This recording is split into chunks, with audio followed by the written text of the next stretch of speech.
Halo guys, Assalamualaikum warahmatullahi wabarakatuh. Kembali lagi di YouTube channel aku, Dea Ardana. Nah, di video kali ini aku bakal bahas terkait kesalahan-kesalahan apa aja sih yang biasa dilakukan oleh para pendaftar SPAN PTKIN. Nah, aku berharap untuk kalian angkatan 2022 yang nonton video ini jangan sampai kalian melakukan kesalahan yang sama agar kalian dimudahkan proses pendaftaran SPAN PTKIN tahun 2022. Nah, sebelumnya jangan lupa like video ini, komen dan juga subscribe. Jangan lupa bunyikan notification-nya agar kalian tidak ketinggalan informasi seputar SPAN PTKIN, UMPTKIN dan juga tryout gratis lainnya. Dan semoga semangat kalian masih membara ya teman-teman. Semoga kalian masih tetap untuk melangitkan doa karena sebentar lagi akan dibuka yang namanya pendaftaran SPAN PTKIN tahun 2022. Oke, kita lanjut ke video yang aku maksud, yaitu kesalahan-kesalahan apa aja sih yang harus kalian hindari untuk mendaftar SPAN PTKIN tahun 2022. Oke teman-teman, stay tune.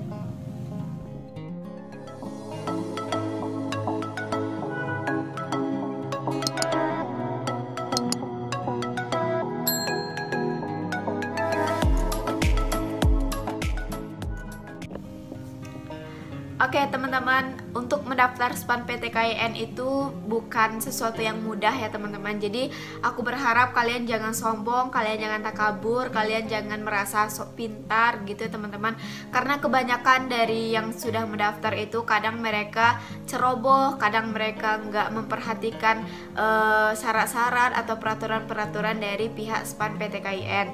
Jadi kalian harus memperhatikan dan kalian harus menuruti semua persyaratan dari pihak SPAN PTKIN.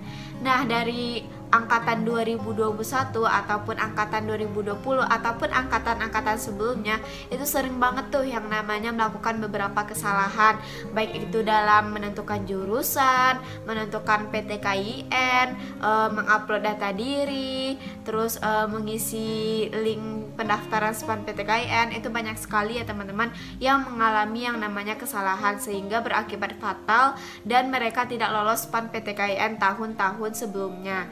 Nah, untuk kalian yang hari ini menonton video ini, kalian bisa catat hal-hal penting yang aku sampaikan agar kalian tidak melakukan yang namanya kesalahan-kesalahan dalam mendaftar SPAN PTKIN.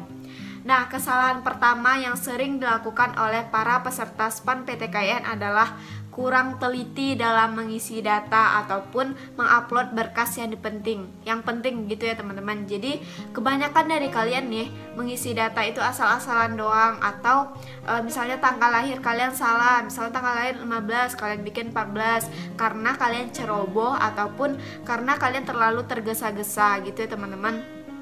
Atau kalian salah upload berkas, misalnya yang diminta itu rapor semester 1, semester 2, semester 3, semester 4, semester 5, tapi kalian masukinnya semester 1, 2, 3, dan 6 doang. Nah, itu berakibat fatal bagi kalian yang mendaftar SPAN PTKIN tahun 2022 ini. Nah, aku berharap ke kalian hati-hatilah dan jangan sampai kalian ceroboh dalam mengisi data di SPAN PTKIN tahun 2022 ini, agar kalian tidak dirugikan dan agar kalian bisa lolos di SPAN PTKIN tahun 2022 ini. Oke, lanjut teman-teman. Untuk kesalahan kedua yang sering juga dilakukan oleh para peserta SPAN PTKIN adalah mendaftar di waktu yang mepet. Misalnya kalian udah dikasih waktu sekitar 1 bulan untuk mendaftar SPAN PTKIN, tapi karena kalian masih bingung jurusan, kalian masih bingung PTKIN mana, kalian masih belum mempersiapkan berkas kalian masih bingung nilai kalian masih mengurus rapor kalian, jadi kalian lambat ataupun kalian mendaftar SPAN PTKIN itu jadi mepet teman-teman. Nah, itu kesalahan fatal juga menurut aku, karena kalian kalau mepet mendaftar SPAN PTKIN itu nanti ada gangguan dari server SPAN PTKIN itu sendiri, karena yang mendaftar bukan satu sekolah doang teman-teman, tapi seluruh Indonesia, baik itu dari SMA, MA dan juga pesantren. Nah, saran aku ke kalian, sekarang kan sudah ada tuh yang namanya SPAN PTKIN 2022. Nah, kalian siapkan tuh jurusan kalian dari sekarang, PTKIN yang kalian mau dari sekarang, nilai rapor kalian, berkas yang diperlukan, kalian kalian harus persiapkan dari sekarang. Nah, hari ini kebetulan launching SPAN PTKIN, nanti kalian bisa saksikan jam 6.30 di YouTube SPAN PTKIN. Jadi kalian bisa saksikan di sana apa aja persyaratannya, apa aja hal-hal yang harus kalian persiapkan, dan juga tanggal berapa terakhir pendaftaran SPAN PTKIN. Kalian bisa cek di sana agar kalian gak mepet, agar kalian gak terburu-buru nantinya teman-teman. Karena kalau udah mepet itu kebanyakan servernya down, kalian gak bisa daftar, dan akibatnya kalian fatal ikut yang namanya SPAN PTKIN tahun 2022. Nah, itu kesalahan kedua yang menurut aku sangat-sangat penting kalian perhatikan ya teman-teman.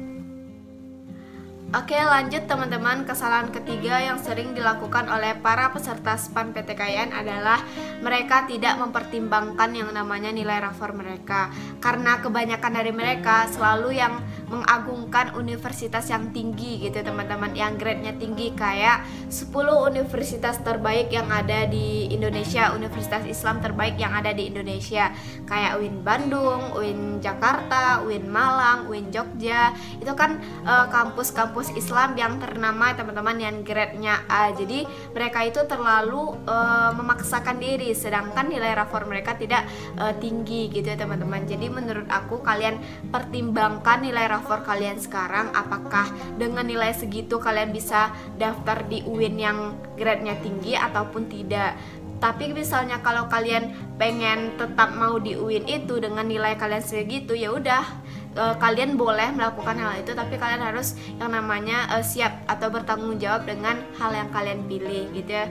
Jadi saran aku ke kalian, pertimbangkan nilai rapor kalian yang ada sekarang, pilihlah universitas yang sekiranya cocok dengan nilai kalian agar kalian lolos di SPAN PTKIN tahun 2022.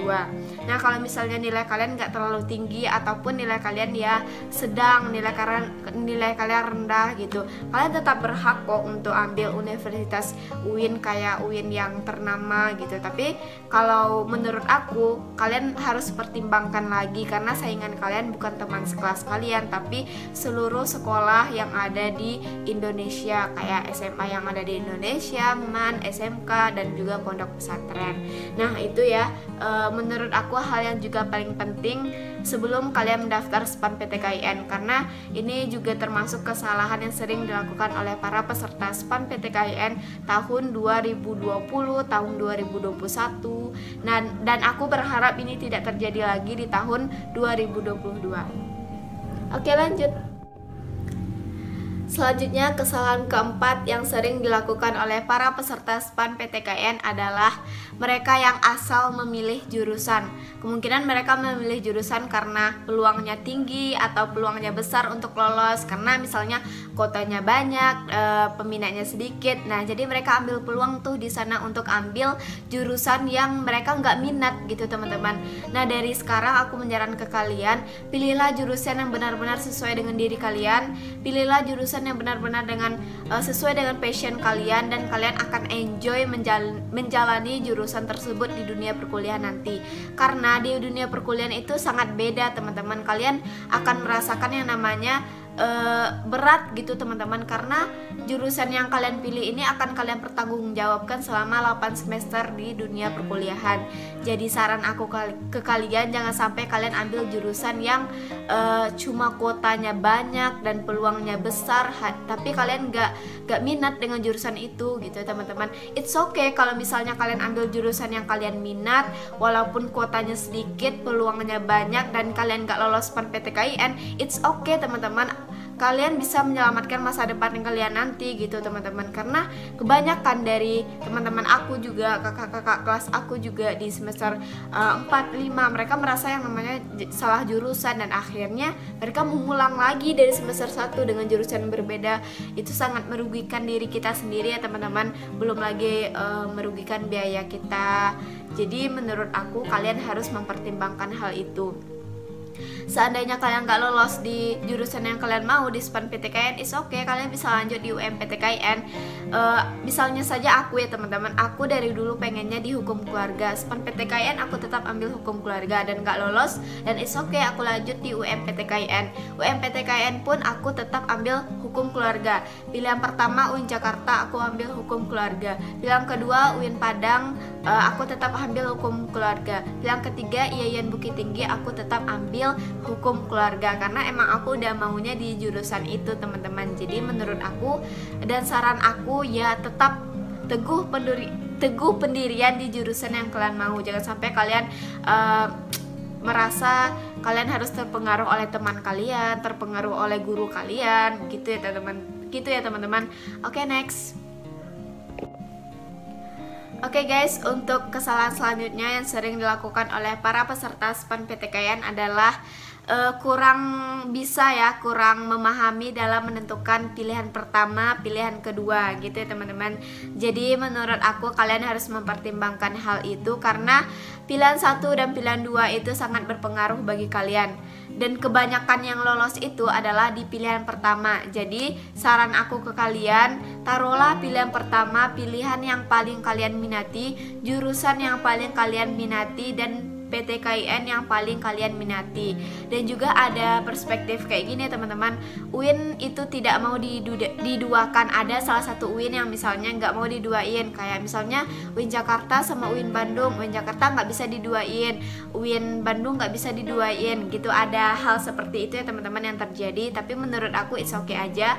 Kalian kalau mau tetap milih UIN semuanya boleh aja, atau kalian pilih yang pertama, pilihan pertama UIN, pilihan kedua IAIN juga boleh, gitu ya teman-teman.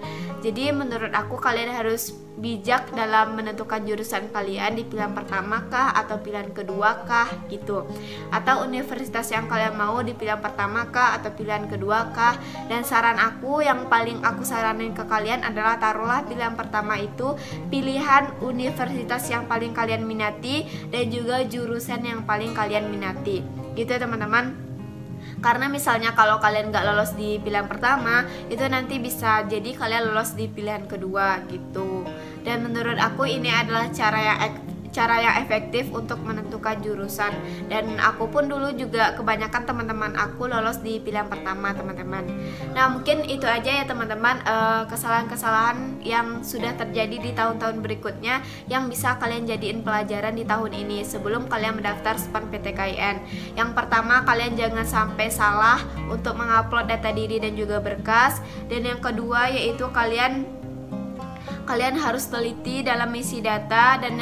Dan juga kalian jangan sampai mendaftarnya itu di waktu yang mepet. Yang ketiga, pertimbangkan nilai rapor kalian. Yang keempat, tentukanlah jurusan kalian, mana pilihan pertama dan mana pilihan yang kedua. Yang kelima, yang paling penting jangan sampai kalian asal milih jurusan. Nah mungkin sekian dari aku. Jangan lupa like video ini, komen, dan juga subscribe. Jangan lupa bunyikan notification-nya agar kalian tidak ketinggalan informasi seputar SPAN PTKIN, UM-PTKIN, dan tryout gratis lainnya. Dan juga kalian jangan lupa follow Instagram Ambis PTKIN karena di sana banyak sekali informasi yang sudah aku umumkan terkait SPAN PTKIN. Dan juga kalian mau aku bikin video apa, kalian tinggal komen di bawah. Insya Allah aku bakal bikin video-video selanjutnya. Semoga bermanfaat dan dadah, dan tetap semangat, jaga kesehatan, jaga amalan wajib dan amalan sunnah kalian. Oke teman-teman, thank you, dadah.